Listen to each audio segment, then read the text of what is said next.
you wanted the best, you've got the best podcast, the hottest podcast in the world. The Chris Voss Show, the preeminent podcast with guests so smart you may experience serious brain bleed. Get ready. Strap yourself in. Keep your hands, arms, and legs inside the vehicle at all times, because you're about to go on a monster education roller coaster with your brain. Now, here's your host, Chris Voss. Hi, folks. Chris Voss here from the ChrisVossShow.com, the ChrisVossShow.com. Hey, welcome to the big show, folks. We certainly appreciate you guys tuning in. Thanks for being here. Another episode of a great, beautiful show on a wonderful day in 2022. There you go. You gotta love it. So today we have an amazing author on the show, but in the meantime, as we approach our 13th anniversary, be sure to go to youtube.com/Chris Voss. Subscribe to the YouTube channel over there. There's like 4,500 videos. Go to goodreads.com/Chris Voss, our big LinkedIn group newsletter and a group over there on the LinkedIn channels, if you will. And also make sure you refer the show to your family, friends, relatives. Tell them to join the family that loves you, but doesn't judge you. The best kind of family there is, some people say. I've had people that actually say that on the show. They're like, that is the best kind of family. And I've often thought to myself, wonder what kind of family they have. But, you know, we've all been there. You can't choose your family. You're born with it. But you can choose the Chris Voss Show. That should be an added tagline we'll put on there. He's the author of the newest book that just came out July 2nd, 2022. How to Create $1 Million a Year Income. The Priceless Guide for Insurance Agents, Sales Professionals, and anyone with a big dream. We all have big dreams. Mr. Nicky Billou is on the show with us, and Mr. Perry Wong is also the author of that book, as you look it up on the interwebs to order that up, and there'll be a link on the Chris Voss Show as well. Nicky Billou, aka the Millionaire Maker, is the #1 best-selling author of 8 books, including Finish Line Thinking, How to Think and Win Like a Champion, The Thought Leader's Journey, A Fable of Life, The Power of Connecting, How to Activate Profitable Relationships by Serving Your Network, and How to Create $1 Million a Year Income, the one we just mentioned for. And he's read over 4,000 books in genres from biology, history, fictional literature, self-help, health and fitness, poetry, business, sales, spirituality, and religion. Welcome to the show, Nicky. How are you? Chris, it's an honor to be here, man. Thank you so much for having me on the show. It's an honor to have you as well, my friend. Honor to have you as well. So give us your .coms where people can look you up on the interwebages and find out more about you. So finishlinethinking.com, eCircleacademy.com, thethoughtleaderrevolution.com, and Nicky, Nicky 360.com. Those are the .coms. I've got a .ca as well, sovereignman.ca. So those are the various websites which kind of me and all about me. Awesome sauce. Awesome sauce. Let's lead off with your book a little bit. Give us some deets as to what this book is about. Well, I've been working with an amazing client of mine. His name's Perry Wong, and Perry is the #1 insurance broker for his company in all of the country of Canada. And this is a man who has, for the past several years, and he's one of my coaching clients, been making $1 million a year income, a 7-figure a year income. And he's one of about 11, 12 folks I've worked with that have made 7 to 8 figures a year in income as a result of working with me. And Perry has always wanted to write a book to share a story with people. And I love to write books. So we just got together one day and said, let's put a book together showing people, no kidding, what it takes to create a 7-figure income. And that's why the book came into being. And I'll give you a little bit of my own backstory. So I'm originally an immigrant from the Middle East. I am a Christian from Iran. And back when I was a kid, there was something that happened in Iran called the Islamic Revolution. Okay. And we're Christians, and my late father, God rest his soul, was pre-sign enough to see the writing on the wall and say, this is not going to be a great place to raise my family anymore. We need to hightail it out of here. So what he did was he got us out of Iran and into Canada, into the free West. And I got to tell you one thing. So I am so grateful to my father for doing that. I thank God every day that I get to live in freedom. I know it's really fashionable these days to say America, the West, they're so oppressive, they're so racist, they're so sexist. That's a load of horse manure. This is the freest, most tolerant, most incredible place on earth. We're lucky to be here, and everybody ought to get that. And those people that say otherwise are full of horse manure, and nobody should listen to them. They should ridicule them and mock them into oblivion, number one, because it's freedom. It's the ability to engage in free expression, to engage in the free enterprise system that allows us to create a life and a business of our dreams. And my late father, he was an entrepreneur. And this man was a successful entrepreneur, Christian in Iran. You know, despite all the prejudice against him, he still made success for himself. And this is a man who uplifted everybody, Chris. Man, he would like help you get your start in business. He'd help you find a job. He was also generous. He gave people things. And he would give people things like, you know, apartments, cars, and houses. And you're thinking to yourself, did I hear him right? Did he say apartments, cars, and houses? Yeah, that's what he did. And you might go, who the heck would do that? Well, my father would. Why would he do that? Well, number one, he did that because he was a Christian and he felt, you know, as the Bible said, to whom much is given, much is expected from. And he believed that he had an obligation to give. But the other reason that he did is because he could. He had the financial wherewithal to be able to do that. And so me, being a young boy, I looked up to my dad. I go, I want to be just like that. I want to be an entrepreneur. So I ended up becoming an entrepreneur. And then I saw there's a lot of other entrepreneurs out there who were really good people, but they were suffering, man. They were hurting, you know. They didn't want to come across as pushy or salesy. So they would back off. They didn't want to come across like they had commission breath. You know what I'm saying? So they'd back off and they wouldn't go out there and make the sales that they should. This would hurt them in their business, but also hurt their potential clients because those potential clients wouldn't get to work with these good people. And they'd end up working with some charlatan marketer who sold them sizzle and no steak. And so I saw this and I thought, wow, these people they don't want to sell, right? They think sales is a dirty word. And I go, let's help them reframe that. Let's help them not look at it as selling. Let's help them look at it as serving. Because nobody wants to be sold. You don't want to be sold. I don't want to be sold. But everybody wants to be served by caring advocates. So I've been in the business of helping people, you know, over time reframe how they look at things from selling to serving and helping them to really stand out by having a really dialed in message. So they sound different. They don't sound like everybody else. If you ask them what makes you different, they don't say something like, I give great service. You know what I mean? I'm really good at what I do. Unlike all those other people, everybody says that. So you got to have something that really sticks to solving a problem for people. And that's really been, you know, my focus in the world is been to make a difference for people by helping them become successful as entrepreneurs. Because I want to do what my dad did for people. I want to uplift people, man. That's what it's all about for me. That is awesome, man. And what a hell of a journey, too. I've got some friends that came from Iran, and of course, you wouldn't want to be there nowadays. What year did you guys leave Iran? 1980.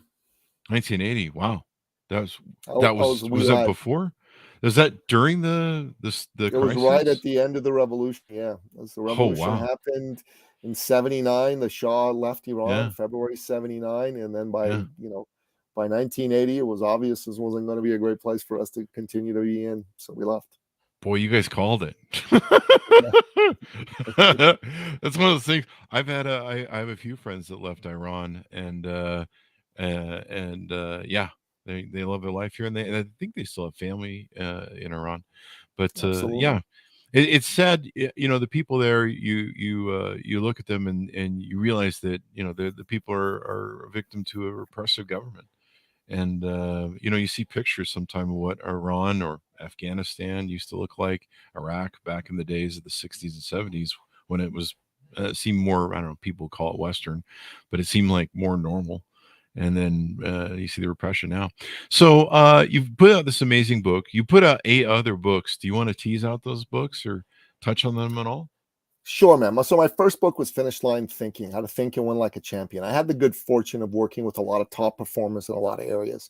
So I've worked with a couple of Olympic gold medal athletes in track and field, Donovan Bailey and Mark McCoy. My better half has set 3 Guinness World Records for running 12 hours on a treadmill. I've worked with the number one salesperson in the top real estate company in Canada. I've worked with the best of the best of the best. And, I found something out. These folks don't think like everybody else. They think differently. They think like winners, right? And I've always been fascinated by what has somebody, be successful and somebody maybe equally talented, maybe even more talented, not be successful. Mm-hmm. And I discovered that it's their mindset, the way they think. So Finish Line Thinking is about having that mindset of a gold medal winning champion. I wrote that book. That was my first book. It became a number one international bestseller in a whole bunch of different countries. And this book's been really great for me because it allowed me to be seen as an authority, as an expert, as a thought leader. And it's helped me earn millions of dollars, not from book sales, but from, people reading the book and becoming interested in how I could be of service to them inside their businesses. So that book helped me generate lots and lots of clients. So it's fantastic. So that's the first book that I wrote. The second book I wrote was actually a children's book. So I got a couple of sons, right now they're teenagers, but back then they were, 6, 7, 8 years old. And I wanted to write a book to teach them the principles of free market capitalism. So I wrote a book called Kathy Capitalist and Johnny Jobmaker, which is all about this man and this woman, Kathy Capitalist and Johnny Jobmaker, and how they go about creating jobs and creating businesses. It's a beautiful, fantastic book. Anybody who has little kids and believes in free enterprise should buy a copy of this book and read it to their kids as bedtime reading at night. That is awesome. Yeah, I if I had kids, I would have taught them entrepreneurism. I would have been like, you will have a business by 8 or 10. I had my little lawnmower business when I was I think 7, 8, 9, and then by 10 I was doing my own paper delivery routes, had my own route. And of course I was still doing the lawn business on the side. I think, teaching entrepreneurism is just so important, especially to kids at an early age, where they start that mindset of self accountability and then being empowered to have control of their life, where they're not just sitting around going, hope someone gets me a job. Exactly. So I think that's a beautiful thing. Do you want to touch on some of the other books? Sure. Then I wrote a book called The Thought Leader's Journey, a fable of life, and it's told in the form of a fable, just like Og Mandino's great books, like The Greatest Salesman in the World. And it's a fable about a fella named Paolo who works in a big company. He doesn't want to, but he's too scared to go out there and take the leap into entrepreneurship. And this is the story of how he goes about doing that and all the principles and lessons that are important. So it's a cool book, really does a really good job of showing you how you can build your own expert thought leader type business. Then, it's pretty cool. And then after that, I wrote another book called, The Power of Connecting, How to Activate Profitable Relationships by Serving Your Network. I wrote that with Kai Bjorn. Kai is the country director for BNI Canada. He's a former world champion sailor. And so this was a cool book that we wrote together. Then a political book with Wayne Allen Root, who was the 2008 candidate for vice president for the Libertarian Party. And it's called The Great Patriot Protest and Boycott Book, the priceless book for Christians, conservatives, and Trump warriors on how to cancel culture. It's a pretty cool book. That's actually my best-selling book to date. Really? And then my latest book, How to Create $1 Million a Year Income. Nice. Yeah. So you coach a lot of people too, as well. I do. Do you want to talk about your coaching business? Yeah. So, I typically work with entrepreneurs. And one of the key areas of focus for us is working with folks who are coaches, consultants, corporate trainers, authors, speakers, people who have an expertise. And one of the problems a lot of these folks have is they don't like to sell. They're like worried about coming across as pushy and salesy. So that's one of the things we do is we help them get past that. We help them reframe their mindset around that. So they go from struggling to make money to making wonderful amounts of money and still feeling good about themselves, feeling good about the way that they serve clients and the way that they enrolled them into their programs. So that's kind of what we do. And another thing we help these folks do is to stand out, because a lot of them, their messaging is just terrible. They're good at delivering, but they're not good at creating a message that attracts people to them. So we help them create a powerful message and position themselves as thought leaders. And that's what it's all about as far as we're concerned. So if someone's listening to this and they're a service-driven entrepreneur and they've been doing decently, but maybe they're stuck on a bit of a plateau, that's a pretty cool thing for us to talk to them about. How is it that you got started in business? What is your biggest problem right now? They'll tell us what that is. And then what have you tried to solve it, and how well has it worked? Obviously not very. And then we'll tell them, what's the impact of this on you? What are the consequences of you not having your business be where it needs to be? How's it making you feel? Is it having an impact on your relationship with your significant other, with your wife, with your husband? What's it doing to your ability to fulfill your dreams? Are you able to buy your dream home, or have you had to put it off? Do you have to rent rather than own? All that stuff. So we help them get clear on what the consequences of not living their dream life are. And then we put them in a place where, so are you ready to do something about it? Or do you want to keep paying these consequences? That's really how we help people. Awesome sauce. That's pretty brilliant. And then you have a podcast too. Tell us a little bit about that. I'm looking at the podcast site right now, and there's a lot of great people you've interviewed on it. I think I'll be on it next week, I think. Yeah, absolutely. So we interview thought leaders. We interview people who are, experts, top people inside their field. And the purpose of the podcast is to learn from these folks, from their backstory and their experience, how they went from tragic to magic, how they created a wonderful business for themselves. And then we want our listeners to listen to them, to learn from them, and to use what they learn inside their own business. And then we do 2 episodes a week. One's an interview, and then the second one is me just doing a solo episode. And that solo episode, I basically take a nugget in business that could be helpful to those folks. So one of the nuggets is take the attention off you, put the attention on your client. So we talk about that all the time, right? Other nugget is, make sure that you're clear about who you help, clear about the problem you solve. Don't try to be all things to all people, those sorts of things. So that's what we put on the podcast. And folks listen to it because they want to get value and they want to use it to become more successful inside of what they do. It's a awesome thing. sauce. I'm going through some of the guests you have, and I recognize some of them. Here's Alex San Filippo from Podmatch. Yeah, we use this service, pay for it every month. It's a great service. And then a lot of other good people on how to make money and be successful. And you've been doing this for 20 years now, correct? The podcast, everything people. You do. Yeah. The podcast I've been on since 2016. Oh, wow. Yeah. And 400 episodes, almost. I think you're almost to 400. Yeah. See there, 396, 392. You're almost to 400. Congratulations. We're getting there, man. Thank you. Isn't it amazing how, when you first start, I remember when we first started the podcast, the Chris Voss Show, and I was like, put up a post, put up another post. Okay, there's 3 up there. Yeah. And you're like, we got to make some content. And now you look back and you're just like, I can't feel my legs. What the hell happened? There's thousands of pieces of content up there. And you just looks at it and grows, and you're just like, wow. I mean, I'm tired. I want to go take a nap. That was so much work. Yeah, brother. Amen. So it's pretty Amen. Great. What are some other things maybe we haven't covered about you, so that people can get to know you better? Well, I'll tell you a couple stories of some of the folks I've worked with, because for me, I think it's more important to talk about other people, because I think one of my mentors told me once that life isn't a numbers game. Life is a people game, and business isn't a numbers game. Business is a people game. You got to be there to help the people. After all, what is business? Business is about solving an acute problem for somebody for profit.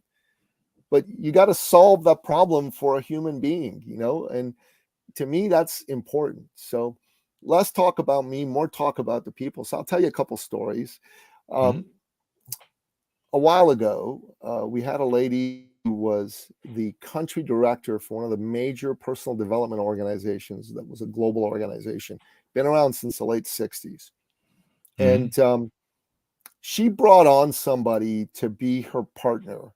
And this fella and her just, it didn't work. And she ended up leaving, not him. And she was floundering for about 18 months. She started working with us. We helped her narrow her niche. We helped her get really clear on her message, on who she wanted to help and how to do it. And once we did that, she started to make money. In her first month, she made 10 grand in profit. In her second month, she made 12 grand in profit. And in her third month, she made 18 grand in profit. Wow. But in her fourth month, Chris, she made $62,200 in profit. That figure will become germane in a moment. That's a lot of money, right? In a month.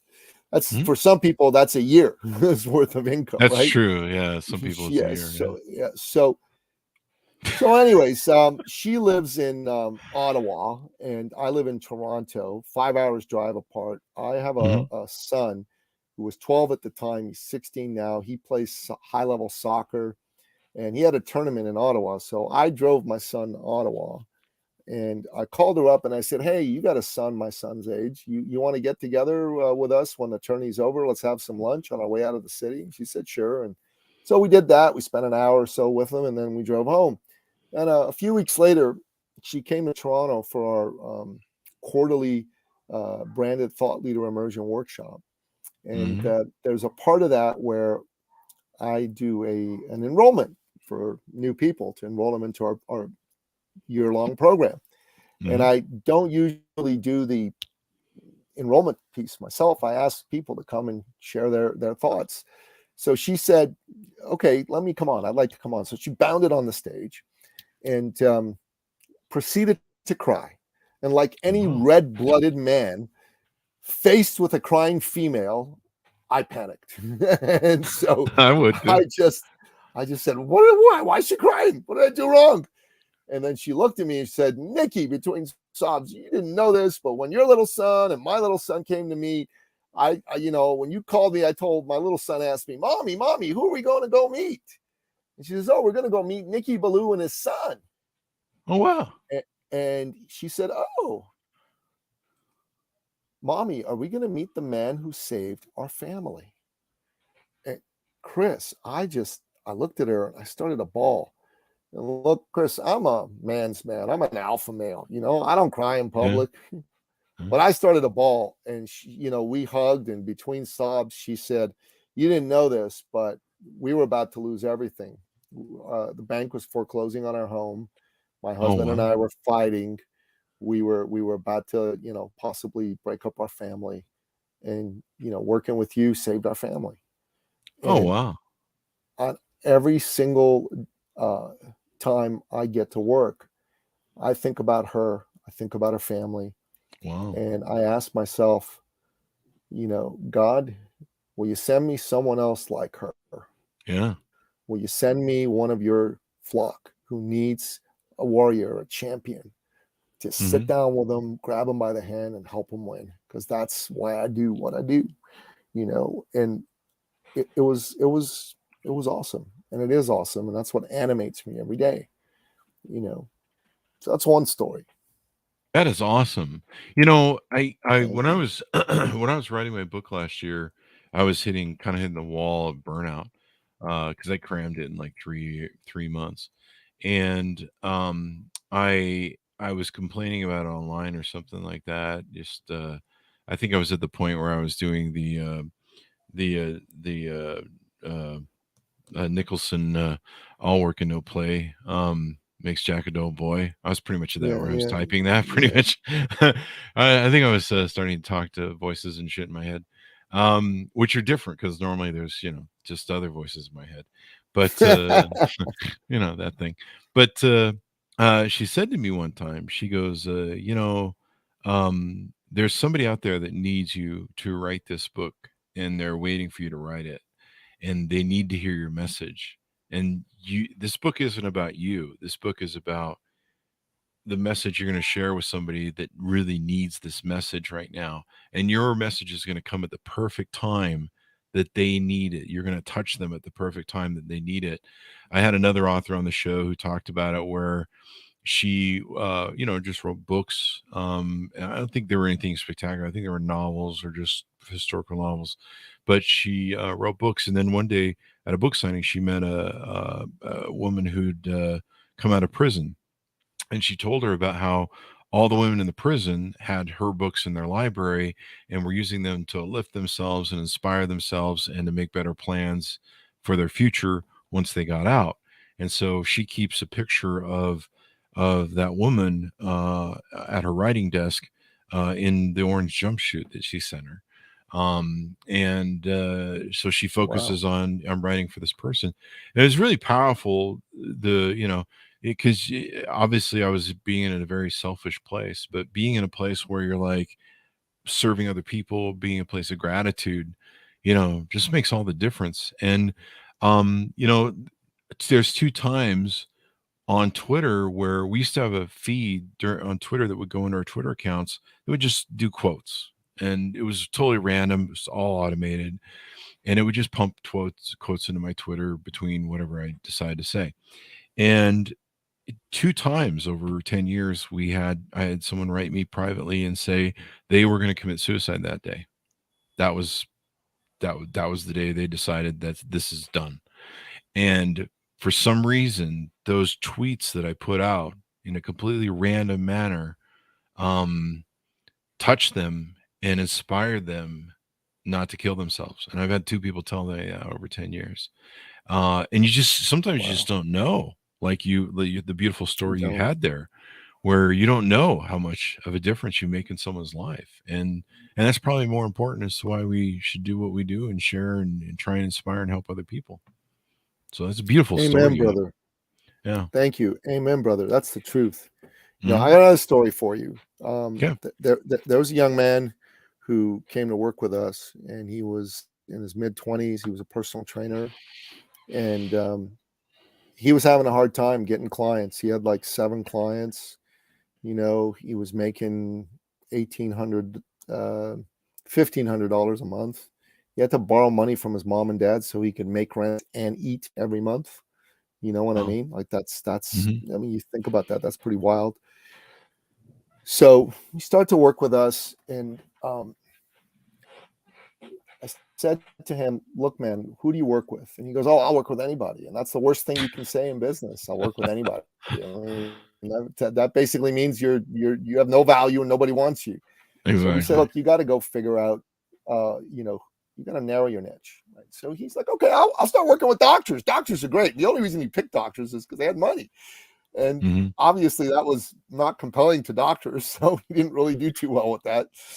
So then he said, "Okay, I'll narrow my niche even more. I'll work with cardiologists." Yeah. Well, that didn't work out.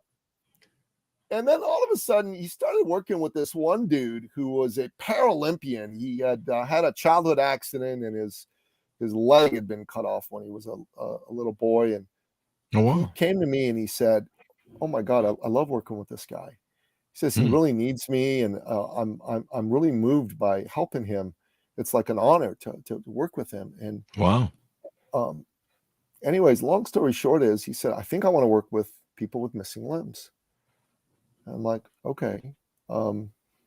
Nobody went after people with missing limbs. It wasn't like a big market for personal trainers and so forth, right? Yeah. And we're talking about people who had childhood accidents, people who'd been born without a limb, people who had served in the military and been wounded in combat, like that kind of person, right?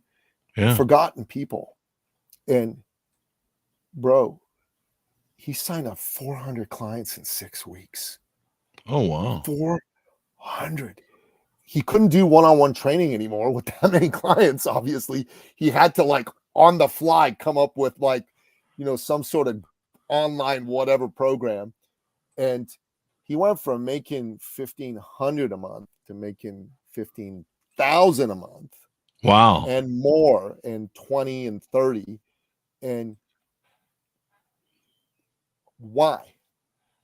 Because he came from his heart. He wanted to genuinely serve people that needed him. And his message to this particular group of people was, I'm going to train you hard.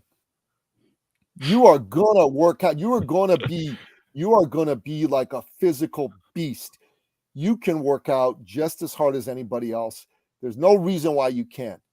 And you imagine if someone had a missing limb, put yourself in their metaphorical shoes. They probably are, feeling a little down on themselves. They probably are thinking that their life can't be as good, as rich as someone who has all their limbs. They definitely can't work out hard like someone who has all their limbs. And they probably are beating themselves up unknowingly, or maybe even knowingly. It's a horrible thing, right? Yeah. And this man's message to them on the surface of it was, I'm going to train you. We're going to work out. But the deeper message was, I love you. You're awesome. And you're a badass. And I'm not going to let you forget it.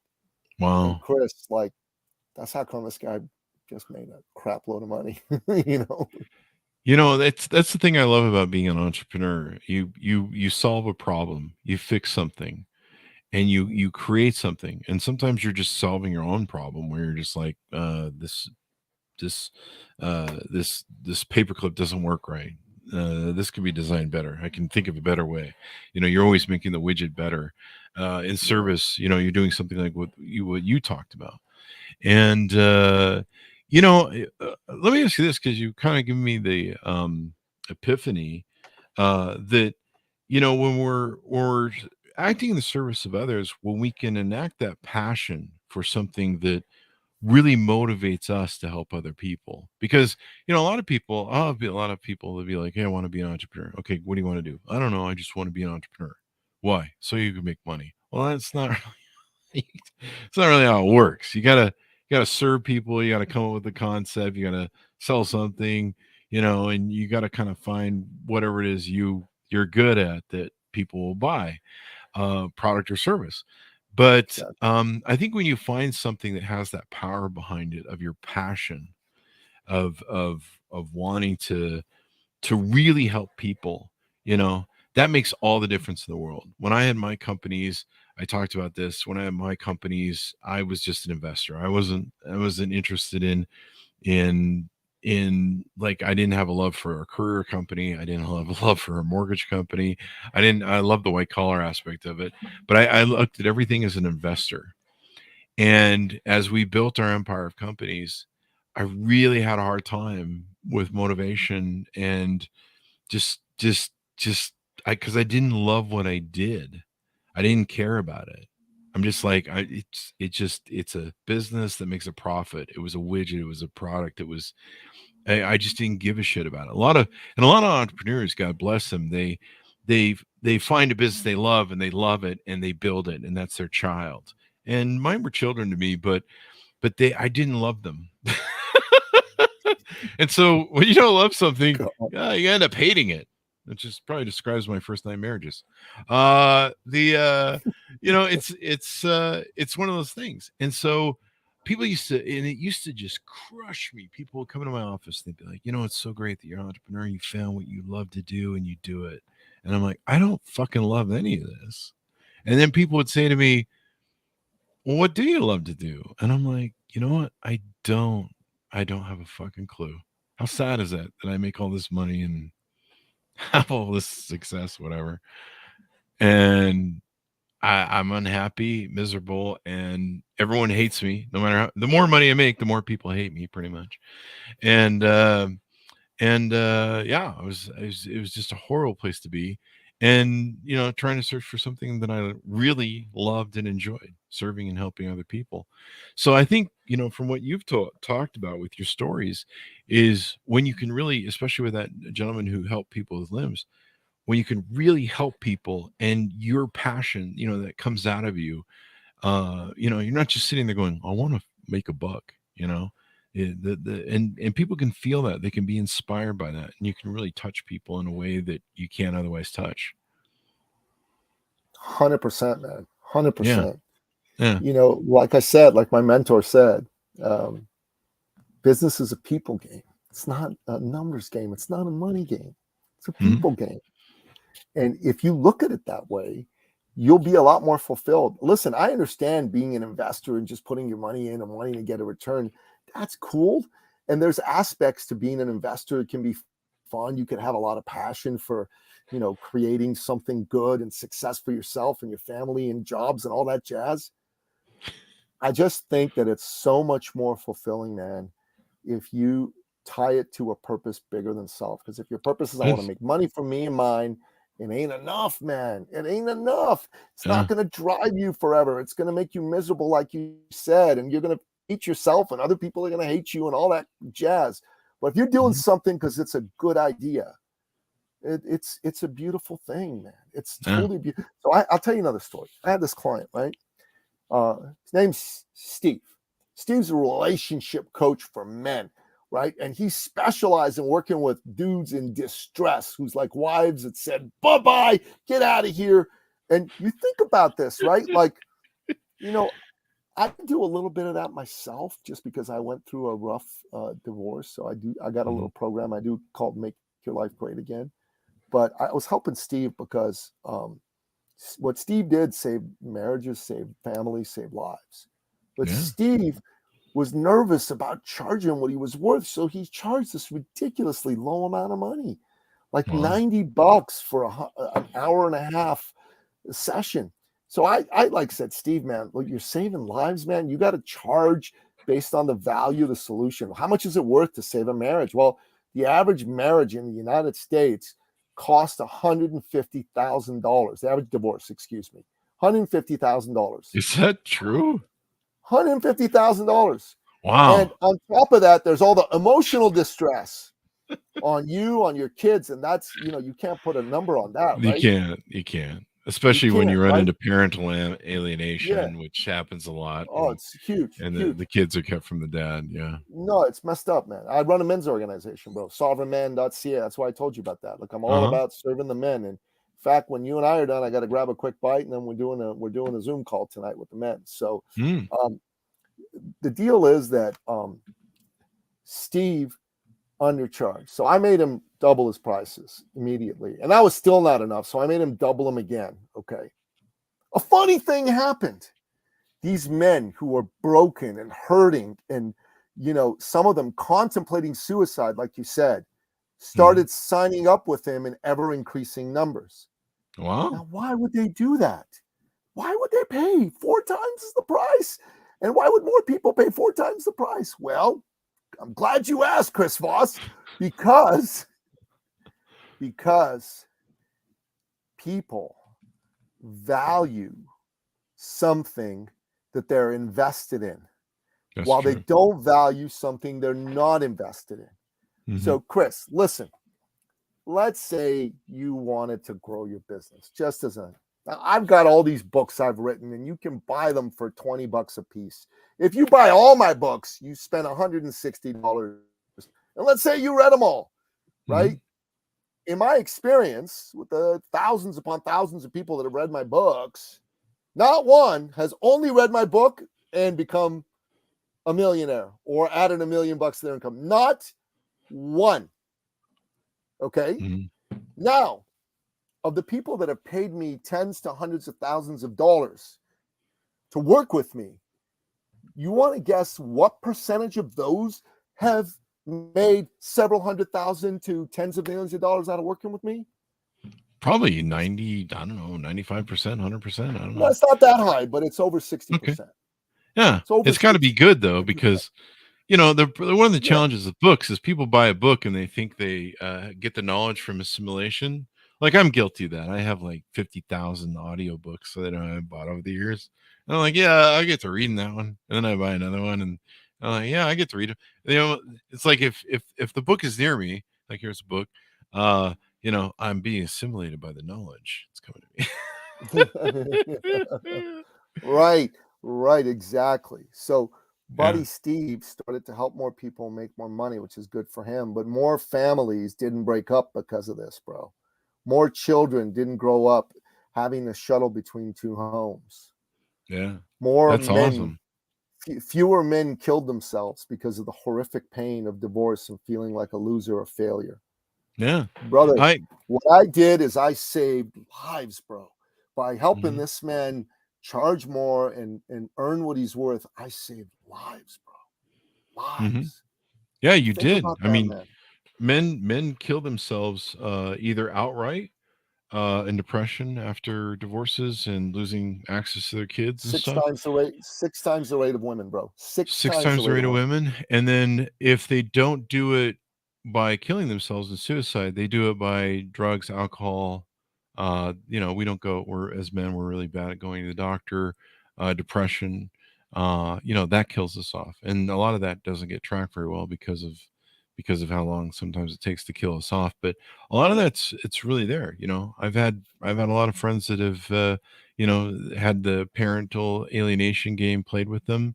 And they can't see their kids, but they always get their child support that always gets collected from the state. But there's no laws that force, hey, share custody. It's his weekend. You gotta do it. And it's pretty sick, some of the things that are out there that people do to hurt someone that is actually very destructive to their own children. So it's absolutely horrible. And as a man, what makes a man are two things. Number one is he's got to keep his word. I know there's a lot of folks out there these days, and there's all kinds of videos put out there by guys, like Andrew Tate and Rollo Tomasi and all these guys. And there's a lot of good to what they say, but I never hear them talk about the importance of a man keeping his word. They talk about strengthen your mindset, strengthen your body, go make money, blah, blah, blah. All that's well and good. But they never talk about keep your damn word. Keep your damn word. That's what makes a man a man. If your word is countable to you and others, you're a man. If it's not, you're not. So I'll give you an example. If in your head you tell yourself, I'm going to get up at 6:00 tomorrow, and you get up at 6:30, you can keep your word. What happens when you don't keep your word? You lose faith in yourself. You lose faith in your word. You become mentally weaker because you didn't keep your damn word, Chris. And because you didn't keep your damn word, your self-belief goes down. You become a beta male cuck, a soy boy. And you may have like big dreams to say, oh, I'm going to be a multimillionaire. I don't believe that anymore. You don't believe that because you didn't believe yourself when you said 6:00 and you did 6:30. Or when you told that person you were going to be there at 8 and you were there at 8:15. You don't believe yourself anymore. Or if you were a no-show to the meeting entirely, you got to fix all those, and you got to keep your word. So to me, the number one thing I teach men is keep your word. Definitely. That's definitely. it. Keep your word.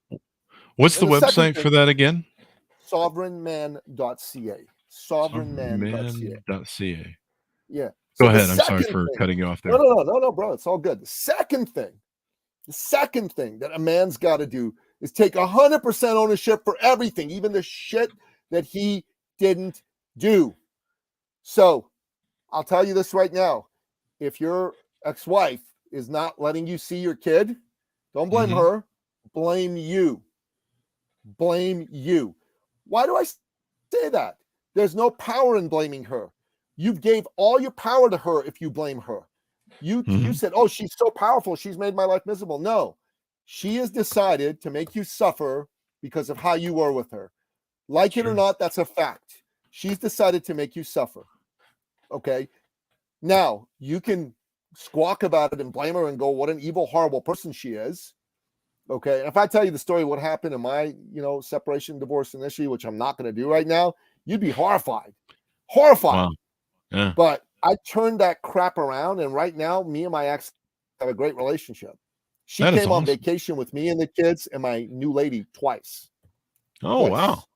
Wow. So think about that, right? Now, would it have been better if we didn't break up? Absolutely. I fought hard to keep us together, but she didn't want to stay together. And at some point, you know what? You got to accept no for an answer. You know what I'm saying? And But the fact of the matter is, you got to take ownership for that. And yeah, she's behaving in whatever way she's behaving, but how can you take ownership? There's a great book called Extreme Ownership written by Jocko Willink and Leif Babin. I read that book, and I had the men in our community read it a couple months ago. It was the book of the month, right?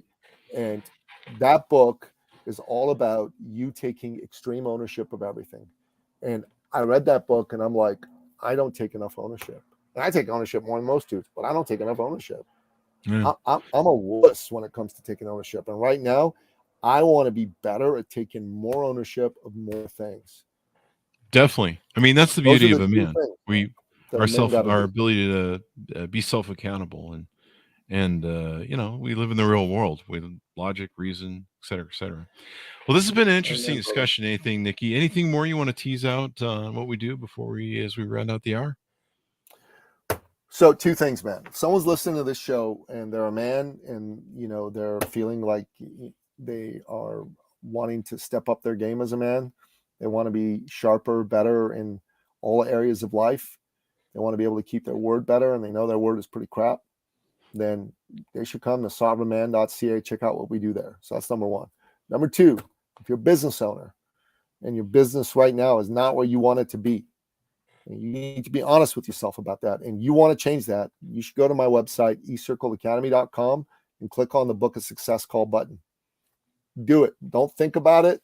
Just do it. Jump on a call and say, Nicky, my business ain't where I want it to be. How can I fix it? And we're going to have an honest conversation about how to do that.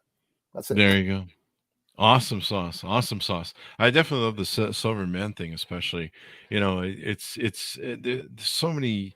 The last couple of generations, I was fortunate to be raised by an alpha father, and so many of these last 2 generations have been really weakened. And I see the simps that are out there that they like every woman's post on Instagram or whatever, and they're sending them money and DMs and the rise of OnlyFans, and I'm just like, and they think that somehow that will work for them, and I grew up in an age where you go cold contact with a woman and walk up to her and pitch her and hit on her and get her phone number, and you dealt with rejection sometimes, but if you had good game, you get it. And so I just don't understand sending a woman 50 million DMs every day. Like, I'm just like, what the hell are you doing? Like, close, and take her on a date. You should definitely do that, honestly. But basically, if you're the kind of man who hasn't got what it takes to go approach a woman, you're scared or nervous, my advice to you is stop trying to date. Start becoming a man of substance and value, right? Andrew Tate talks about a man's got to be a man of value. I 100% agree with him on that. The number 1 thing that makes you a man of value to yourself is you give your word, you keep your word. Give your word, you keep your word. Get good at that. You get good at giving your word and keeping your word. You'll get good at making money. You'll get good at making things happen and being successful. And women, the laws of hypergamy state that women appreciate winners. They appreciate alpha men. They don't want nice simps. So when a woman is around a man who keeps his word, he doesn't have to open his mouth. He doesn't have to be good looking. He doesn't have to be fit with rock hard abs. He could be old and fat. I knew this dude back when I was in my 20s. And in my 20s, I was a physical beast. I was ripped, but I didn't have all that much confidence in myself. And this dude, Ron, he had mondo confidence in himself. He was old, fat, bald. And this was a man who always kept his word. Zero exceptions. I'm telling you, there were like the young and beautiful women, and he was the manager of the mailroom or whatever, the director of all that. There'd be women like, because I was a low-level dude, and I'd go into the mailroom, and him and I would chat, and I'd see these young hotties, okay, that I just would look at him, and I'd just get nervous and scared because I wanted to approach him, and I didn't have the balls to do it back then. And they would just go to him, and they would just like, they were trying to like get him to take them to bed.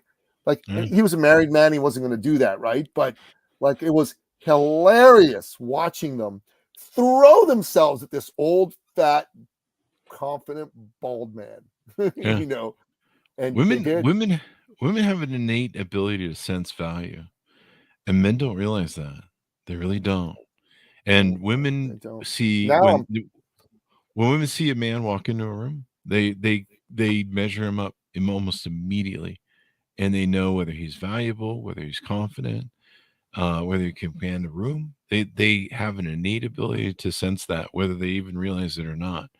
And men don't realize that. And when you're simping and sending 50 messages a day to a woman, some girl in Miami or something that, you're never going to be able to date her, you're just wasting your time. So listen, man, it's I'm funny. 55 years old. I'm in a wonderful committed relationship with a beautiful lady, right? But if I were single right now, I'm telling you, I do a lot better than the 20-year-old version of me, the 25-year-old version of me ever would. And It's many pretty nice. reasons. It's hookup culture out Yeah, here. yeah. Well, not for that reason, but I'm just saying I would be doing better because I don't care, and Yeah. I just go and do my thing. Yeah. You know what I mean? And if a female liked it, great, and if she didn't, great. Yeah. Like I just know I look at myself now. I don't want to be single. I love my woman. I love being with her. But I've just like I look at these young dudes and how they act, and I go, dude, you know what you're doing, man.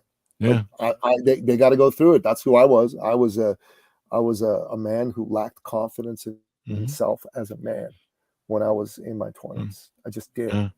You know, It's I really easy to dated stand because out too.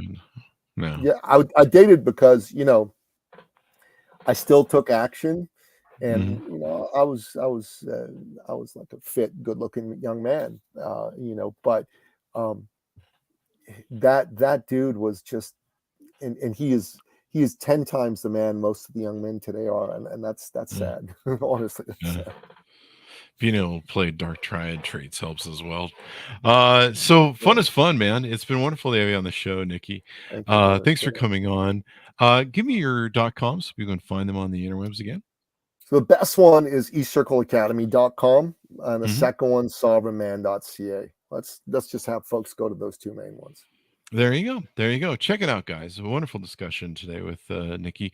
Order up his newest book if you want, and all of his books, actually. How to Create $1 Million a Year Income, the priceless guide for insurance agents, sales professionals, and anyone with a big dream. It came out July 2nd, 2022. So if you're watching this 10 years from now, you'll know. You don't put comments on my videos that say, dummy, that was 10 years ago. They do that all the time. It's really annoying.